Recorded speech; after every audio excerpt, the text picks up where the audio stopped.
21 তারিখে ম্যাট্রিক পরীক্ষা, এসএসসি পরীক্ষা। এই এসএসসি পরীক্ষার আইন আমাকে পাল্টাতেই হবে। এখন এই ট্রেন আমি ধরতে পারবো কিনা, মানে এই সংসদে যদি আমি বিল উত্থাপন না করতে পারি তাহলে 21শে এপ্রিলের পরীক্ষাটা আমি সঠিকভাবে নিতে পারবো না। সেই জন্য আমি এইটাও বলছি না, কারণ আগের আইন যেটা আছে সেটা দিয়ে তো আমি নকল করেছি। এখন যদি এই আইনের দুর্বলতা নিয়ে কথা বলি তাহলে তো হবে না।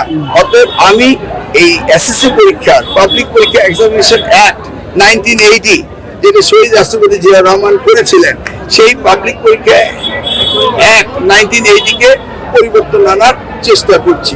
যদি হয় আপনারা জানতে পারবেন, আর যদি না করতে পারি, এই অধিবেশন নাও যেতে পারি, তাহলে নিশ্চিত থাকে পরীক্ষা আমাদেরকে সুন্দর রাখতেই হবে।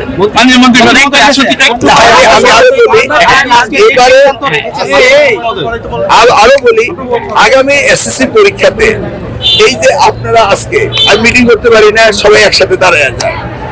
আগামীতে আমি চিন্তা করতেছিলাম যে যেহেতু মোবাইল টেলিফোন আমি কোনো এক্সামিনার কাউকে দিব না, কিন্তু আমার তো পরিদর্শক হিসেবে আমি তো মনে করতেছিলাম যে সাংবাদিকদেরকে ব্যবস্থা করতে হবে।